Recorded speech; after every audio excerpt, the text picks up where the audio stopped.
We'll be working with Tara on Sandag. I mean, it's just like we're drinking from a hose this big and just, you know, trying to get some of the liquid that's shooting past our face.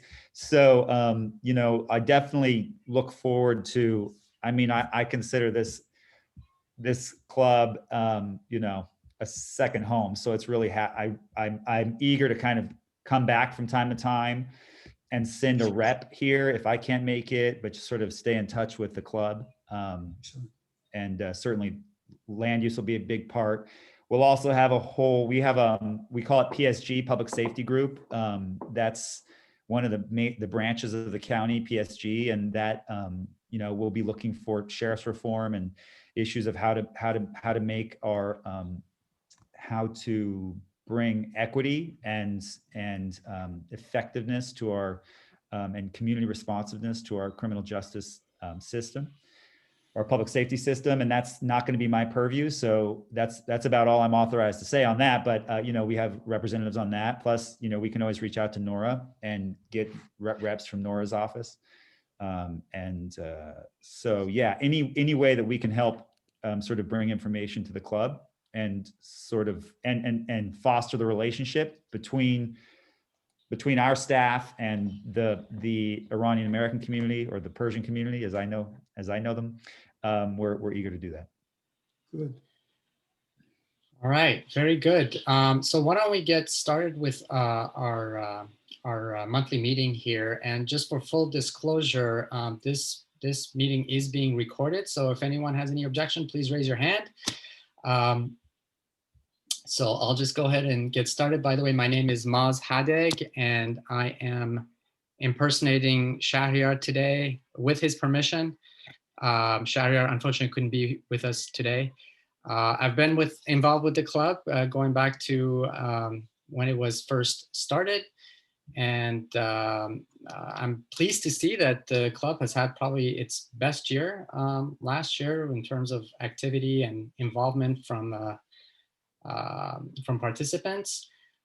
So happy holidays to everyone, and thank you for joining this call.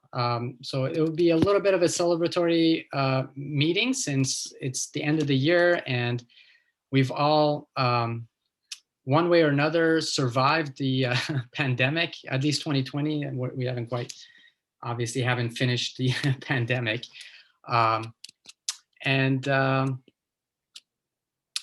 It's been a pretty good year, very, very active year, and we've defeated Trump, which is a big deal to most of us, I assume.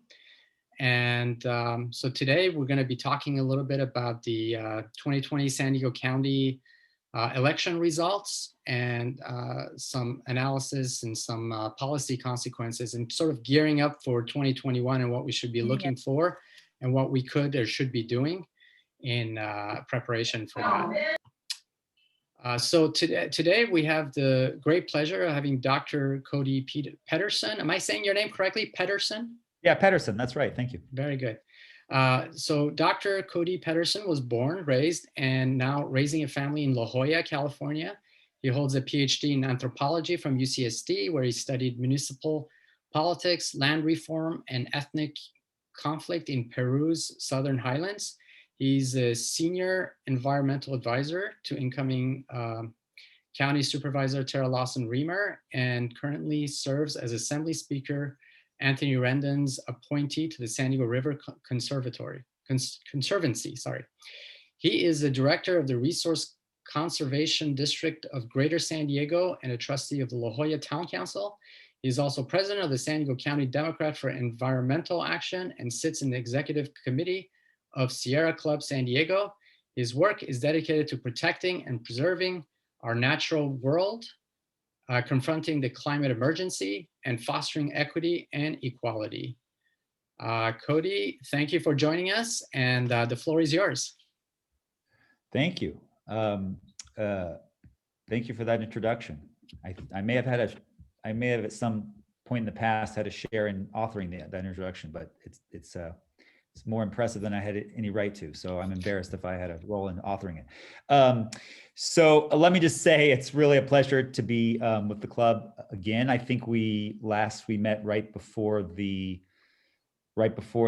election, or right before the, yeah, that's right. March 3rd primary. So that's right. And we had a great conversation, far-ranging conversation. So it's great to be here again.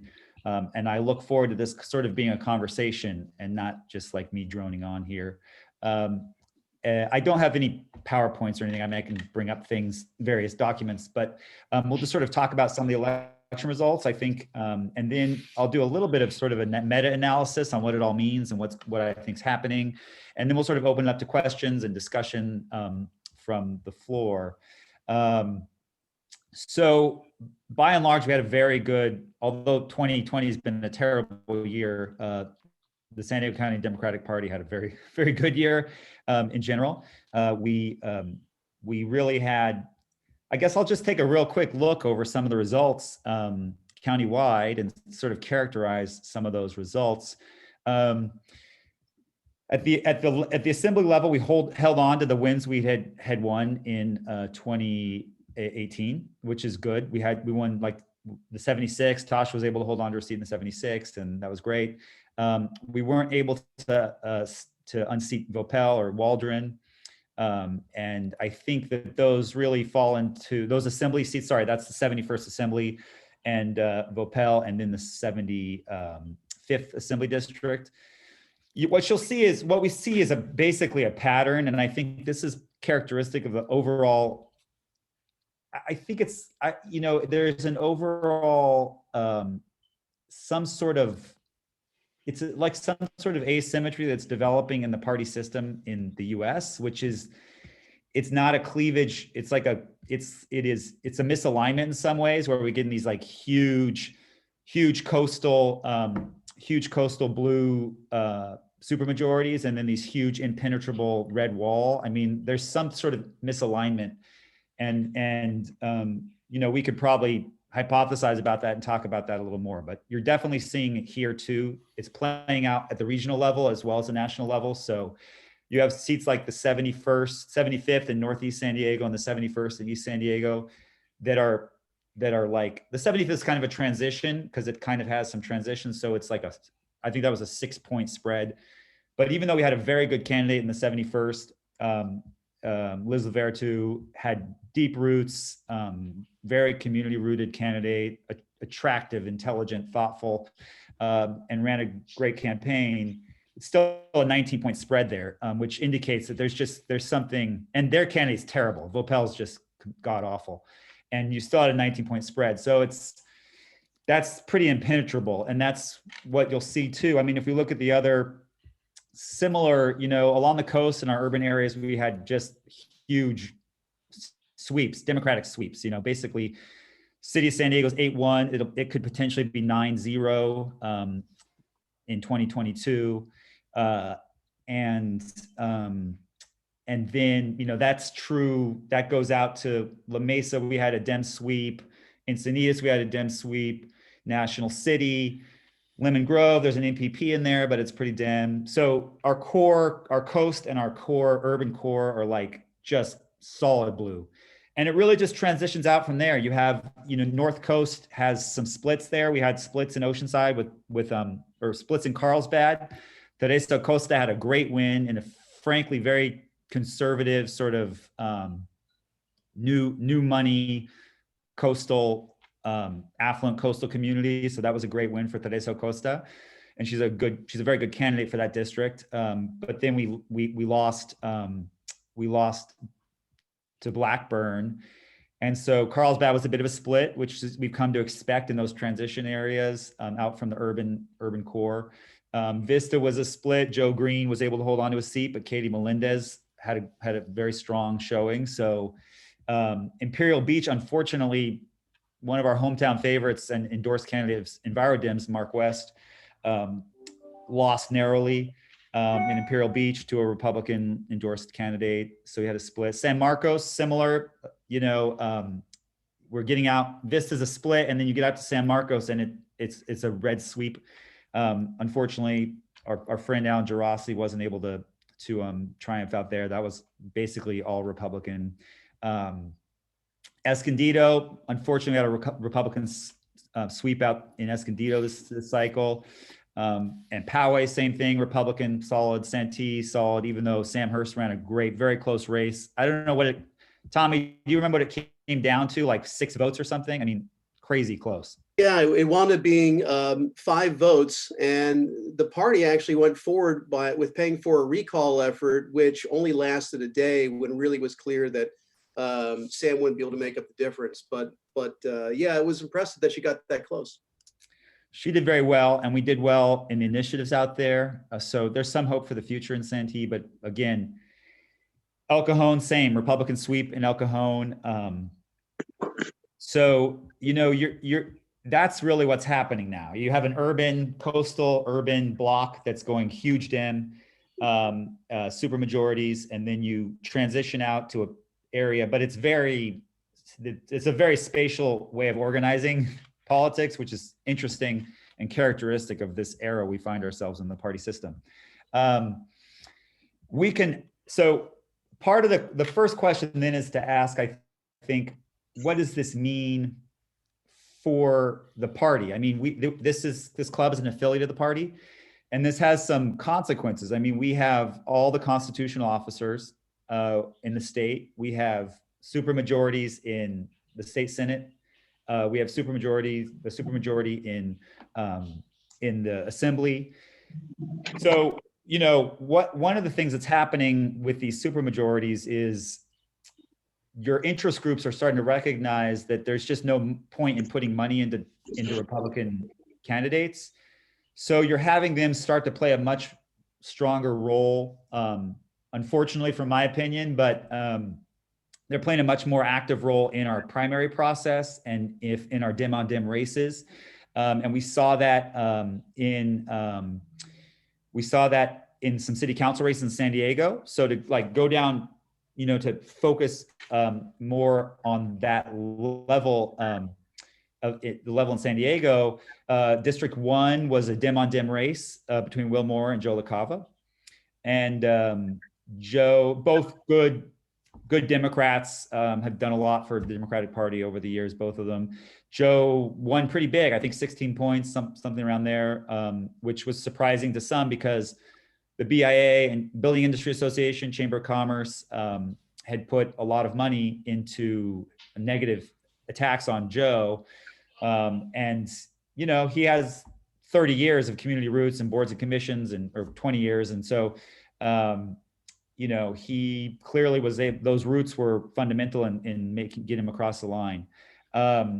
And we saw, and then obviously D3, we had a Dem-on-Dem race in D3. And Stephen Whitburn was kind of the presumptive favorite from the very beginning, and he's the one that ended up winning. D5, also Marnie pulled that out. I think in D5, we actually have a slight Dem majority now. I mean, the Dem party is just so strong in these coastal communities now, all of San Diego. So Marnie got a significant win over Leventhal there. And then Raul Campillo also in D7 beat Noli. And then in D9, we had Dem on Dem, but then, we kind of had one of the candidates drop out there. So Sean was able to triumph. So we saw the first salvo in some of the dynamics that are going to occur within the Democratic Party in the fight over the council presidency in San Diego. And that was pretty dramatic. I think there was 319 public comments for Monica. You had a real grassroots swell, and then you had a 5-4 vote for Jen Campbell. I think you're going to see a lot of conflict over the next several years on council. I don't think it's going to be a peaceful time exactly. And I think that 5-4 dynamic is likely to hold on a lot of issues. It has some ideological and regional qualities, and it is, it's going to be, we can get into this further, but I mean, the city's going to be a pretty challenging environment. And I think that sort of situation, and we've already seen this for the last several years in Sacramento, where you get these big super majorities, but then you have basically, you'll have the various special interests that used to play a role in the red-blue conflict. They just sort of migrate into the entire political spectrum migrates into the party or into the Dem space. And I think people who think that a Dem majority is going to produce dramatic change. The likelihood is that, to my mind, a Faulkner 5-4 Dem council versus a Todd Gloria 8-1 Dem council is not going to be, my guess is that it's not going to be substantially different in terms of the policy that comes out of that. And I think what you're likely to see, if you look at what's happening with the crises we're facing, I mean, I guess the main question is, what are these Dem wins going to produce in terms of solving the crises that we all acknowledge keep our constituents up at night? And some of those that, when I'm knocking on doors, I hear, obviously I'm not knocking on doors anymore. So COVID is like a key part of the whole story, and we can talk specifically about that. But in the era in which we were still knocking on doors, you see climate as a key factor. You see the affordable housing crisis as a key factor, homelessness, criminal justice reform. We saw the protests that were earlier in the year. And so I think a lot of those problems, we mentioned in the pre-talk, we mentioned a little bit about inequality. And I do think that one of the challenges that we're going to be seeing is that many of our main problems cannot be solved within the current paradigm. And what paradigm we're going to move into in which they can be solved is an open question. But we take housing, for instance. There's this developing conflict ongoing conflict between YIMBYs, yes in my backyard, and NIMBYs, no in my backyard, not in my backyard. And I think that both of those, neither of those is going to produce genuine solutions to our affordable housing crisis. Market rate housing is not, we do not have a housing crisis. That's top line is, we do not have a housing crisis. We are, in terms of we have an affordable housing crisis, which is to say the state establishes our residential housing needs assessment numbers and gives those to the county in terms of what we have to achieve given our population projections and demographic projections. And then the SANDAG has to allocate those. And almost all of our municipalities and jurisdictions are significantly exceeding their housing allotment for above moderate housing. I mean, I think we're in our last 10-year cycle, we were at 140% or something for City of San Diego. We are producing plenty of above moderate housing, but that's not where the crisis is. Our crisis is that basically we are incapable of producing housing for the bottom 60% of our population.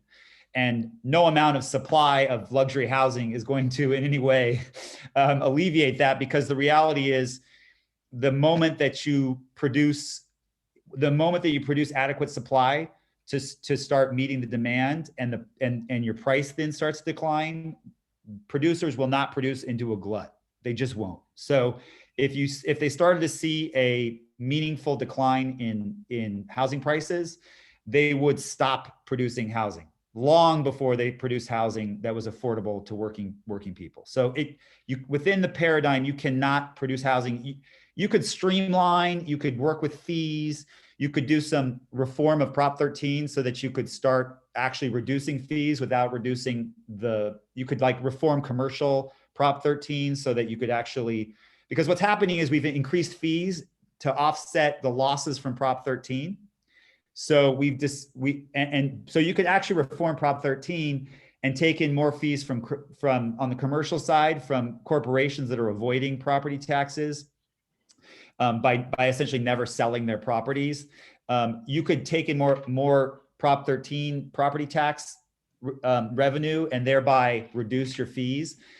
So by reducing fees and streamlining and providing other incentives, you could potentially start dropping the price point down slightly, and then you would have to force developers to assume the burden of that. You would have to force them to pass those benefits on to consumers, which is its own difficult mechanism. But just assuming you could maybe produce housing for, instead of the top 40%, you could start to bring it down to be the top 50%. But you're never going to be able to produce market rate housing for the bottom 50% of the population. That can happen. So within the current paradigm, we will not be able to solve that crisis. Without dramatically more revenue, well, we won't actually be able to house 10,000 homeless people that are in the county. Without significant, you're going to see a big challenge on police reform and sheriff's reform. There's going to be people with courage, elected officials with courage, who believe in those reforms and the necessity of those reforms, and they take the political consequences of engaging in that. Those are going to be a rarity, because most of the people, your protests are temporary, your police officer association money is forever. And that's just the way this thing works. And so you're going to have a lot of challenges in getting genuine public safety reform, although we did get Measure B this year, which is great for oversight. And so, ultimately, we actually want to make it safer and more community rooted and more community responsive, to make law enforcement, all of those things, not to make it, we want police officers to be well paid and well treated and well trained and respected. So, this needn't be a sort of zero-sum fight over reform, but it is likely to be very difficult. So in terms of the question of what are the outcomes of this going to be, I do think we're going to see more willingness to engage on climate, some more willingness to engage on police, on law enforcement reform, and some on homelessness. But by and large, I think that people who think that these Dem majorities are going to produce dramatic changes they're going to be not only mistaken, but saddened by the reality. And we're seeing that right out of the gate on the franchise issue.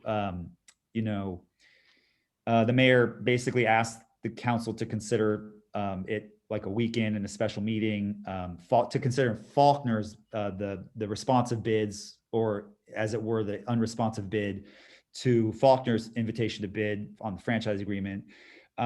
He's now has a potential agreement that the council is going to consider tomorrow for a 4.5-month extension. I mean, it's like, this is laughable stuff. I mean, it's going to be a tough road ahead. And, in large part, our housing policy is going to be driven by developers, and our energy policy is going to be driven by investor-owned utilities. So,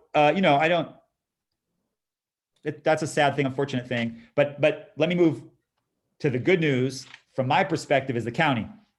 So the county, and then I'll sort of open it up for some discussion. I think the county is really exciting. I think as I said, I'm coming on board as supervisor of Lawson Reamer's senior advisor for land use, environment, tribal affairs, and I am. And Nora was elected in District 1. Supervisor Vargas was elected in District 1.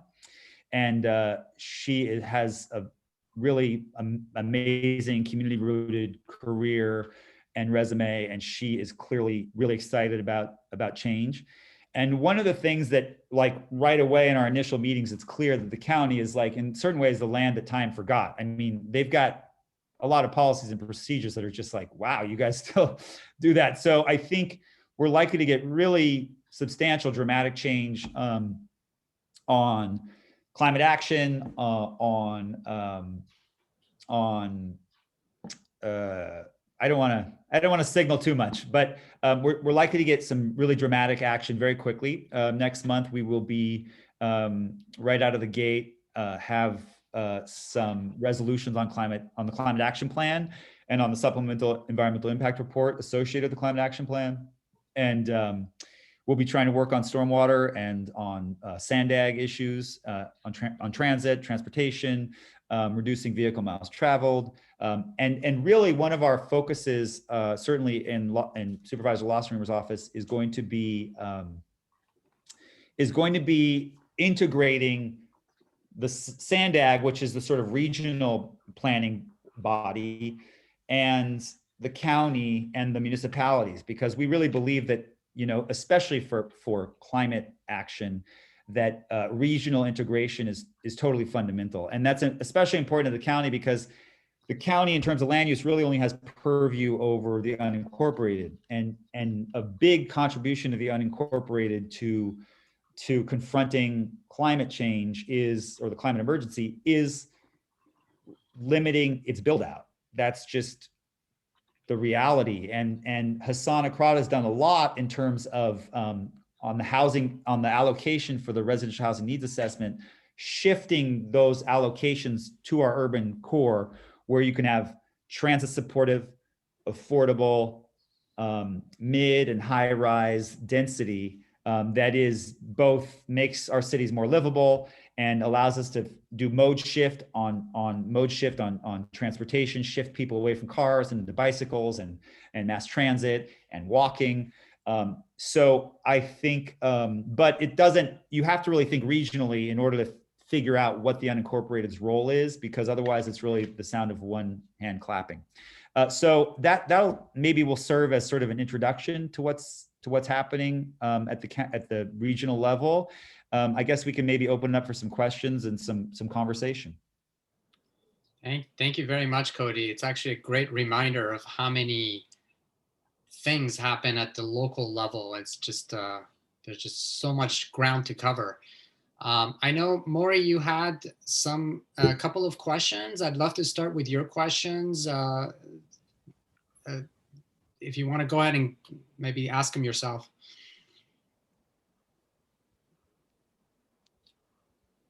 I think you're on mute. Here it is. There you go. Okay, here it is. Now that we have a majority of supervisors Democrat at the county, and we have a mayor Democrat at the city, what positive results are we going to see as cooperation between the city of San Diego and the county of San Diego? Yeah, well, so I mean, I anticipate some consideration happening in the next, in the medium term, for whether or not the county will sign on to the San Diego Community Power, the Joint Powers Authority for Community Choice Energy. We're eager to have something before us so we can sort of deliberate on that. And then also, so that's, energy is obviously a key element of the way we can collaborate. I would also say our hope is really to have a cap that is the realities with the Republican majority that we've traditionally had, or 4-1 majority or 5-0 majority that we've traditionally had. The attitude toward climate action plan is, what is the bare minimum we can do to satisfy state mandates? And oftentimes it was even worse than that. It was like, how can we game it so that we can satisfy state mandates while actually not reducing greenhouse gas emissions or protecting habitat?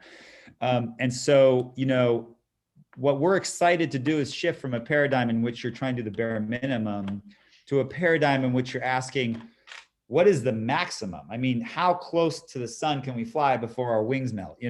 What is that maximum? And that's a very difficult question to know what it is. And that requires us to think about analogs that people have tried to implement in other jurisdictions. And it requires a lot more research and a lot more consultation. And so hopefully we'll have a committee together pretty soon, a subcommittee that can start really digging into climate action plan. But I do think to the extent that we can develop an ambitious climate action plan at the county, it will definitely, hopefully put additional pressure on the city to revisit its climate action plan and figure out what it can do that is, the climate action plan that the city put together under Todd's at the time, Mayor Gloria's previous interim role, that Nicole Capritz was really essential in putting together. It was what could pass at that moment on that council. And so I do think it lacked teeth, and to me, it lacked some ambition. So hopefully that's one of the things that, like, being very aggressive at the county level will actually help to cause the city to reappraise where it's at. I think the other obviously the big thing is going to be the Sandag measure. It's going to be a community measure. We do not have any active role in it right now, although we have a lot of opinions about what it should look like, but definitely Todd's going to play, he's going to have to carry a lot of that weight in terms of selling that measure. Tara's Supervisor Losser-Reamer is obviously going to have to play a role in that, because the challenge with moving us to a more transit-oriented, more density-oriented modality of development has the North County and the Northeast County have really been a major factor in that. And certainly Supervisor Desmond has used his office to sort of staff a shop that really creates messaging against the 5 big moves. And so, I think Tara's role is going to be essential in creating a new discourse in North County around transit and around a vision of regional development that is consistent with our responsibility, both for our habitat and our biodiversity and our climate, and also equity. So I think, I do think that Sandag is going to be a big part, and what that measure looks like is going to be a key factor, and that's going to get negotiated by a lot of different groups are going to work on that, no doubt. But I'm sure Todd is going to have his say, and I'm sure Tara's going to have her say as well, or have her input in there. Since we're talking about Sandag, are you aware of any long-term plan with Sandag? There is an existing local rail between Oceanside and Escondido, but there is no connection between that and the trolley in San Diego. Is there something in the works for the next few years? So if you pull up, so the 5 big moves, I have to, if you pull up, if you look at the Lausanne, I think it's called the Lausanne Rail Corridor. Is that, so there are plans to, we would love to see some tunneling on the Lausanne corridor, sort of underneath, as direct as possible. I mean, by we, I just mean me, but certainly folks like Cleveland National Forest Foundation and Jack Shue have been fighting for, tunneling on the Lausanne corridor, which will really dramatically reduce commute times from the North Coast down. And thus, I think there's gonna, until your commute times are at least comparable, you're going to have a lot of trouble generating ridership. My example is always like, here we are, I'm like on the edge of, we have a townhome on the edge of La Jolla. And, for me to get to my work downtown, on transit, I mean, on buses, even after the trolley line gets completed, it'll still be, you're talking about, I'll have to wait for a bus, I'll have to walk 4 blocks to a bus, which comes every whatever hour. I don't know what the current times are. I mean, you're talking about an hour and 30 minutes or something, it would probably take you 2 hours and something now. versus I get in my car and it's 15 minutes. If you're talking about like an order of magnitude level difference in commute times, like you're never going to get uptake. So we have to just really dramatically reduce the efficiency and the coverage of our transit alternatives before we get really mass uptake. And part of that, honestly, so yes, we want to do the tunneling there. I think part of this is thinking, when we think about things regionally, we've got to have housing and equity up front. And I'll give you an example. So we had a conflict, the Dems for Environmental Action. A lot of us took a negative view toward Measure E, which was the sort of mass upzoning of the Midway. And that our opposition to that is not that we don't like density and not that we don't like urban areas that are close to transit being upzoned. We like that a lot in general, all things being equal. But our problem is if you don't think about equity up front, then you actually give the upzoning, and then you later want to start thinking about equity when you've already given $1 billion of upzoning windfalls to property owners. Our argument is that you've got to capture maximum land value. The public makes decisions. And if the value comes from the amenities, land value comes from amenities. Trust me, I have land out in the middle of nowhere. It's worthless. Why is it worthless? Because there's no amenities. There's no roads. There's no water. There's no electrical lines. There's no malls. There's no hospitals. There's no schools. These amenities can either be natural amenities. They can be private amenities like restaurants. They can be public amenities. Now, when you have an amenity-rich environment like the Midway, you have a lot of pent-up demand because you have a lot of pent-up value because the zoning actually reduces the usages, which creates pent-up value. When the public says, fine, we're going to change the zoning, you've essentially released a lot of pent-up amenities value there, much of which is public because we've built a lot of things as a public that have made that land valuable. So we've released more than $1 billion of value with that upzoning. When the public fails to capture some of that value for parks, for affordability, for subsidies, for affordable housing, for homeless services, for homeless, for our residents without homes, when we fail to capture that value and we later have to claw it back, that's a serious problem. Especially when we try to create a transit-centered vision, and we're creating mass transit at the cost of billions of dollars to our taxpayers and our residents. And we now put a trolley stop in, and we now create value for all those surrounding landowners. If we haven't already thought about how to ensure equity and how to capture public value, well, now we're in a situation of trying to claw back the value that we created. What if we want to create social housing? Okay, let's acquire that land. Oh no, the land is now worth quadruple what it was before because we put the money into the rail. It doesn't make any sense. So you have to think about housing up front, equity up front. You have to think about affordability up front. You have to think about capturing value for the public up front.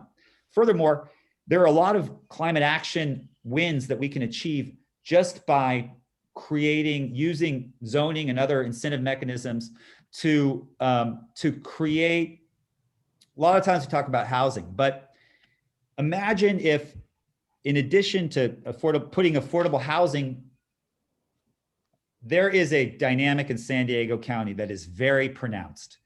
We have jobs in the Golden Triangle, in the 56 corridor, in Biotech Beach, and every morning, well, COVID's kind of changed some of these dynamics, but typically every morning you get thousands of San Diegans, tens of thousands of San Diegans getting in their car, service workers, staff. 70% of those office staff they're commuting from other areas, many of them from south of the 8, they're commuting north. They then get in their cars at night and drive all the way back down south. Now you can create affordable housing up north, particularly if you put in transit up north, that's fine, although you're gonna have some pushback there. And you're gonna have a lot of people a lot of developers eager to put in market rate housing, but that won't help you because what you need, for every one of these tech jobs, you're gonna have 4 or 5 of these service jobs that have to support the tech job. So one of the things you can do, in addition to building affordable housing, you can actually go down south of the 8 to National City and create incentives and create zoning that actually facilitates the construction of Intuit headquarters, Qualcomm headquarters south of the 8. So now, instead of having your 70% service workers or 80% service workers commuting north to their work, they actually are living, the majority of your workers are living by the facility in which they're working. And your senior staff, who are at higher price points and can afford houses in Carmel Valley, they're actually now commuting against traffic. Trust me, if you're driving south, you've got no traffic in the morning. They now have a beautiful commute against traffic, and there's relatively few of them. And all you had to do was incentivize your job centers to locate south of the 8, where the bulk of your workers are. So those are the kinds of things. If you're thinking regionally and you're thinking in terms of long term, with very few resources, you can have dramatic climate benefits and livability benefits. And in addition to all those climate benefits and quality of life benefits, you've reduced the transportation costs for those workers, which are a substantial portion of their income every month has to be dedicated to transportation costs for those lower income workers. So I think once we start thinking regionally, a lot of options open up, especially if we're committed to putting the equity up front. Maybe that was too political. Was that too much of a talking point? You're allowed to be very political here. All right, thank you for that. The floor is open to any questions. If you guys want to kind of raise your hands or just maybe put a question in the chat box, that will help me kind of figure out who has a question. I personally have 2 or 3 questions that I've queued up in my head, but I'll give someone else a chance to chime in and ask a question. Any questions? All right, I'll happily take the next one. This question is related to healthcare, and maybe you can tell me if it's outside of your purview here. SB 562 was a sort of a Medicare for all bill that was introduced in the 2017-18 state cycle. And it passed pretty overwhelmingly, I think, in the state Senate, and then got kind of held up by Speaker Rendon. At least that's my understanding. And then what was surprising was in the following cycle, 2019-20, nothing was even introduced. And this is at a time when the Democratic Party won back a larger number of seats. I think it was a super majority. So this year I'm hearing, or this cycle, I'm hearing some inklings of a single payer bill at the state level coming in. I'm just wondering what insights you have into what the landscape might be like at the state level this year. And if there's anything at the sort of county level, and forgive my ignorance, but at the county level, is there anything that our supervisors can or should do to help push that forward? Yeah, thank you. What I would say, first off, I mean, obviously COVID is like front and center in this whole thing. And I think they announced yesterday that we're at 0% ICU capacity. Yeah. I think the threshold is 7 cases over 7 outbreaks over a 7-day period, and over the last 7-day period we had 59. Yeah. So we're in some really like crazy straits to have like had this much lead time to prepare. And I think a lot of this, we mentioned this briefly earlier, that there's like I think that the biggest message that we're seeing from COVID is inequity. If you are living, and that's like class inequity and racial inequity, ethnic inequity, labor inequity. I mean, I think if you're living, many of us are living in relatively affluent suburban communities. I don't even know anybody who's gotten sick. I mean, we had the party folks had the outbreak, Will and Kelvin and those folks. And because we work south of the 8, we know there are people we know professionally, but in terms of like our community here, I mean, I live in La Jolla, and I literally don't know anybody who's gotten sick, you know? So we live in this like weird bubble of affluence. We put our masks on and we go to the grocery store, and I go downtown to work, but it's, you know, some sort of high rise, and it's pretty, there's nobody else in there, and it's totally pretty safe. And so I think if you look at this outbreak, I mean, super strong south of the 8, super strong in South Bay, some additional stuff in Vista and San Marcos. But I mean, this is a brutally unequal virus. It's just savagely unequal, and it accentuates the inequality and highlights the inequality. And I do think, I'm like a weird pessimist where I'm like have really dark sense of like where everything's going. But then I also think like, it'll work out. Like, I don't know how, there's some way in which cognitively I'm sort of between those two things caught somehow. I mean, I always liken it to Star Wars, where it's like, there's no way to destroy the Death Star. It's like, but there's this tiny little, like, you got to do all this stuff. And it's like, oh, okay, we'll do that. But I mean, the reality is these are going to be very challenging things to overcome. And I think I have some skepticism about the politics of compassion. I think it's very hard to make people that don't feel compassion feel compassion. And so a lot of the sort of progressive organizing, which is focused on having affluent people care about struggling people, having people whose wealth is rooted in assets care about people whose wealth is, or lack of wealth is rooted in wages. I just have a deep pessimism about the ability to make people care enough to make sacrifices. And so I think that the benefit of COVID, to the extent you can talk about as a benefit, is what COVID focuses on is, in addition to the equity side, which is obvious, but I have skepticism about the responsiveness of like affluent white, model minority communities to respond to that. It teaches us about interconnectedness. And so I think that, to me, the path forward on single payer and is really interconnectedness. It's just like, we are all interdependent and all interconnected. And there's something about an epidemic or a pandemic that really makes you realize how interconnected we are, and how preposterous it is to let some portion of our population live in free fall while the rest of us sort of just enjoy the benefits. I would say, so I do think that there is an opportunity to leverage COVID into a conversation about single payer. And what I can say, I don't have my finger on the pulse right now. I've been focused on other stuff lately, but back when I think we did the first 562 workshop here, we brought down some folks from CNA way back in the day, and we did a lot of lobbying on 562. And one thing that Senator Atkins said at the time, like in a side conversation, was like, this is not going to come.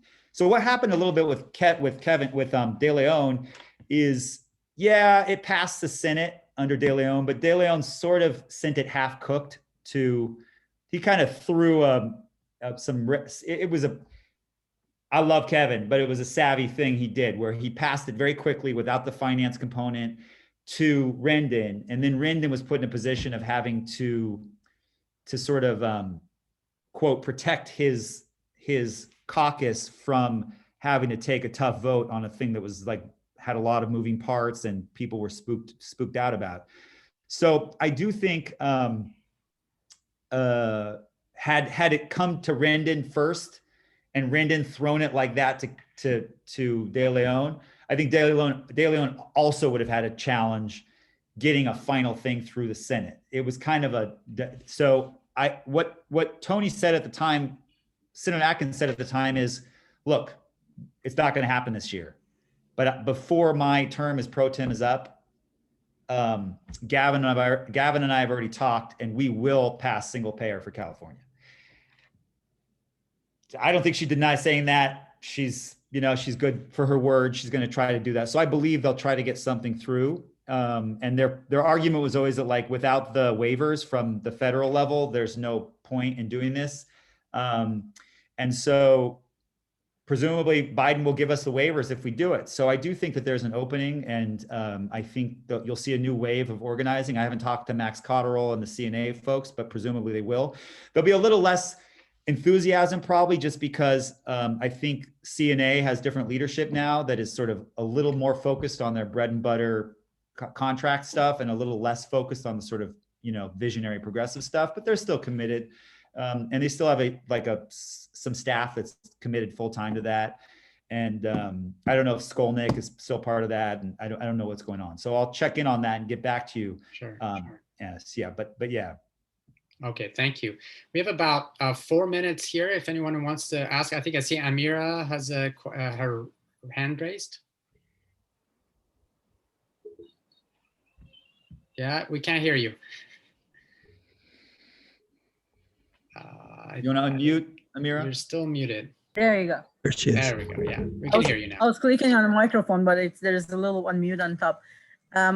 I see you guys. Thank you for coming, you and Tommy. I knew you guys from back in the other clubs. To me, this affordable housing it has become a hocus pocus. I don't see myself with a single income to ever be able to afford anything in San Diego, and it's just something that the politicians are gorging to throw bones at us. Now, having said that, we keep building a lot of houses, and I know Cody and Tommy, you both are environmentalists like I am. How do you, I mean, we keep building, I mean, encroaching into the environment and destroying the habitat. Where do you stand as far as, you know, the competition between building houses that we still can afford it, and also destroying the environment and the habitat of the wild animals around us? Well, certainly both Tommy and I are totally committed to transit supportive urban density rather than sprawl. I mean, sprawl not only aggravates our greenhouse gas emissions, creates more vehicle miles traveled, destroys more carbon sinks that are available in open spaces, but it also is not affordable. I mean, the idea that sprawl is affordable is ridiculous. These are all slab on grade, stick built luxury homes. They're not affordable. And frankly, even if you were able to produce them at a low price point and then get the developer somehow not to just take the profit and actually sell them at, like, you know, at cost or whatever, they're so far from jobs that then you just have to backfill the costs with transportation costs and loss of time, productivity because of the commute. So there's just no, it's totally ridiculous. This is never going to be affordable, dense. This is never going to solve our affordable housing crisis, building sprawl. So that's the first thing. What I would say is, very quickly, is the core, and this I just continually repeat, the core of our housing crisis is a crisis of effective demand, which is to say there's plenty of demand for housing. It is just not effective in the sense that working people, there is a price scissors. I don't know how to do the price scissors here. There's a price scissors that has developed over the last 40 years between wages and assets. And that price scissors is continually expanding to the point where 40 years ago, you could afford to buy a home with a sort of middle income salary. At this point, we've had 40 years of wage stagnation and 40 years of massive asset price inflation. And those are two economies. And as long as you're just trying to buy milk with your wages, it's fine because we've kept inflation down or whatever. So you're fine. You can actually buy a milk carton and it costs you pretty much what it cost you 40 years ago. But the second people in that wage economy have to engage in the asset economy, and you have to live in an asset, unfortunately, because we've commoditized housing, which is, you know, whatever. There's a natural commoditization you have to fight against if you want to stop it. But we have to live inside assets, and the asset economy is out of control. Now, if we look, COVID gives us a perfect example of why it's so out of control. It is not because we don't have housing supply. If you had effective demand, people would produce housing for that demand. The problem is you cannot build housing when people are getting wages, when your federal minimum wage is $7 or even $15. You cannot produce a house at a cost that is accessible to that wage. What happens? Look at the COVID crisis. Because the federal government is committed to inflating asset prices and contributing to the stagnation of wages. If you look what happened, we had maybe the CARES Act and all our different acts. We probably had $3 trillion, $2.5 trillion of stimulus, fiscal stimulus. The majority of which, frankly, went to the wealthy and corporations, anyways. But look over to the Federal Reserve, and you see the real problem. It's very hard to calculate what Federal Reserve stimulus, how much that is, because there's so many elements to what the Federal Reserve does right now in terms of buying commercial paper and buying equities and blah, blah, blah, blah.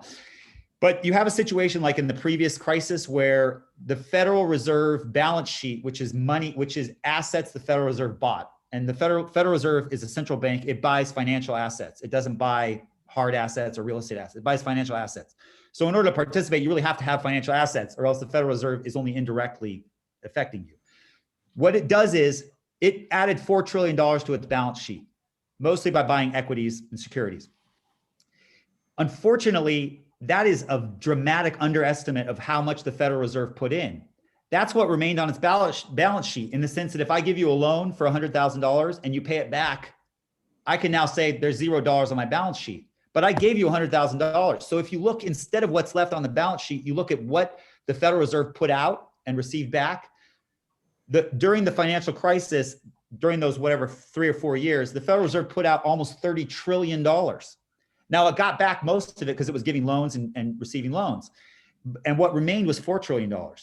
But you look at that massive quantity of money that is being used to keep asset markets afloat, real estate markets afloat, stock markets afloat, not only put them afloat, but actually we call it appreciation. But what appreciation is asset inflation. If it's your can of milk or your TV, we call it inflation. If it's inflating asset prices, we call it appreciation, and it's a good thing. Unfortunately, if you don't have it, it's not a good thing, because now you're trying to buy that inflated asset with a stagnated wage. Now, what happens in this crisis? The Federal Reserve has raised its balance sheet by probably $3.5 trillion, $3.2 trillion, but that's what remains on the balance sheet. It's put in a lot more money in terms of loans to corporations and backstopping various markets, and loans to municipalities, and keeping your interest rates incredibly low at zero. I think the Fed rate's now 0 to 0.25%. So it is massively pumping up asset prices. Unfortunately, working people cannot access that stimulus. The only way they access that stimulus is in the form of debt. They can take out debt, but they had to get that debt from intermediaries. So the people who can access the 0% or 0.25% loans are your big banks. And then they may loan it to regional banks, and then they loan it to you as a mortgage or as consumer credit, more likely as consumer credit if you can't even afford to qualify for a mortgage.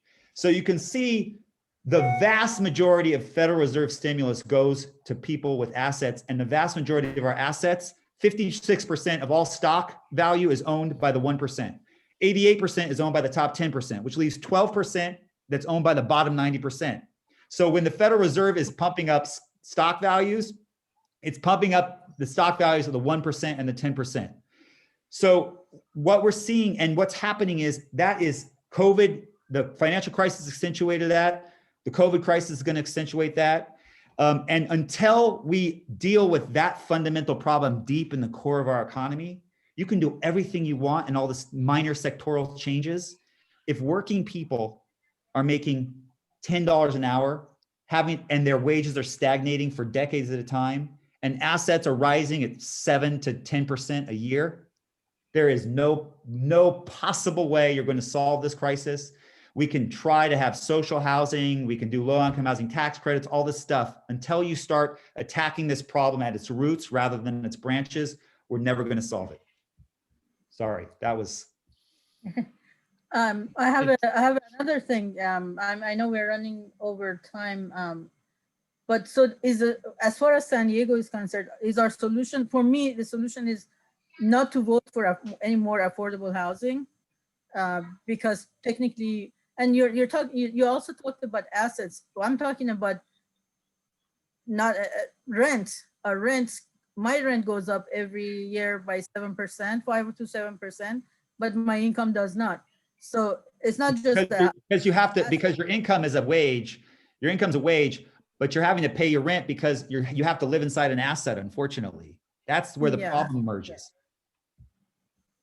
So this is the solution not to vote for affordable housing anymore, because we technically are not, we are just getting housing for investors and people with high income. Well, I wouldn't say that. I would say this. And stick to environments and keeping our environments safe. Well, we definitely need housing supply. There's no question about that. We're going to need to produce housing, especially, but it's going to have to be affordable. I see where your impulse is, and it's a correct impulse, which is to say, whoa, stop.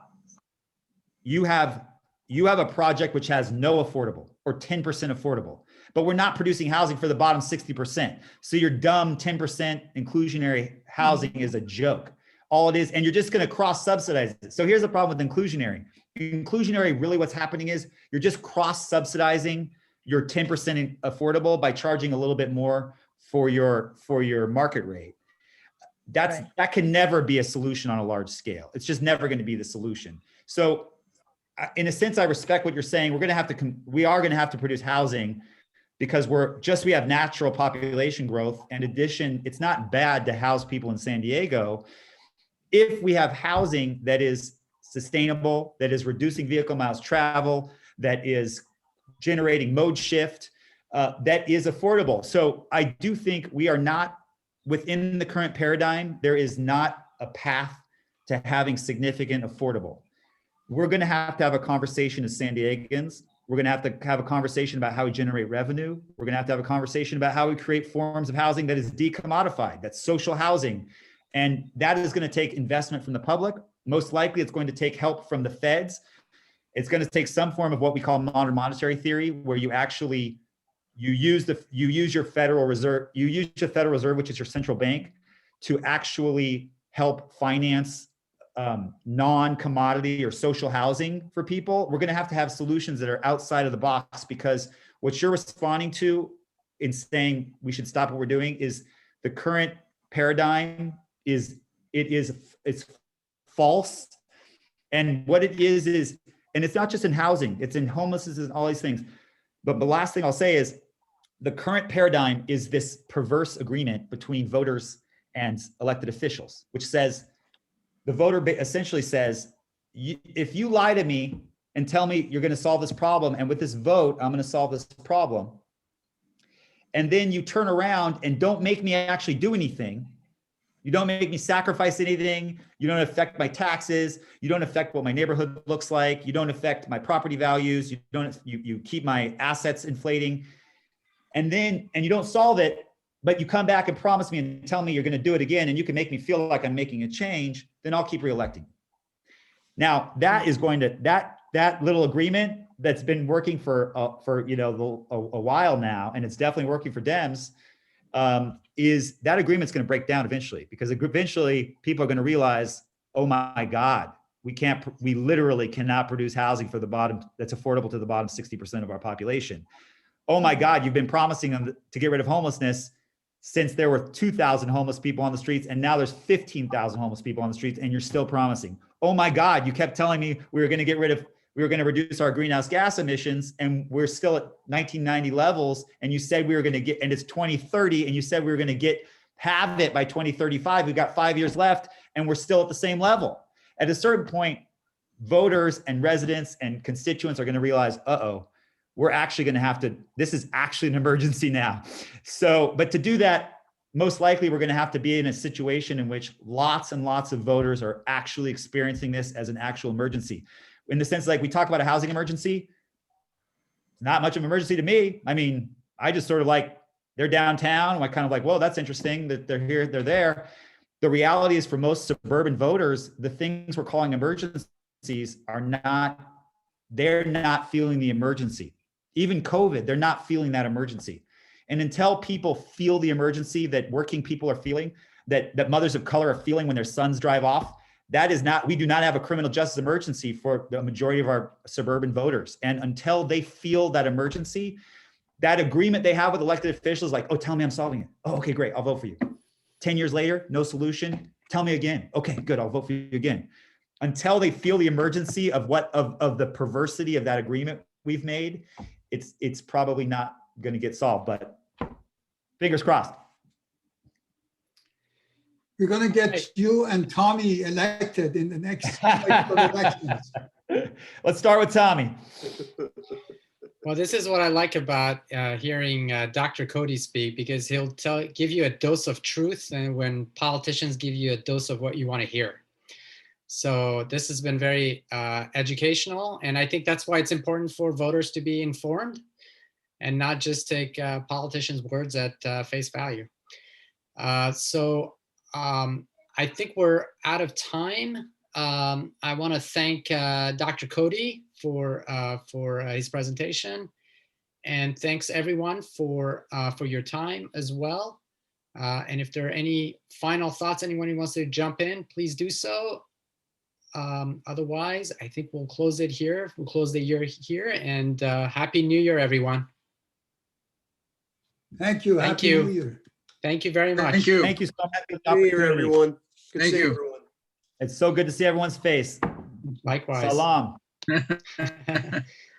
Thank you.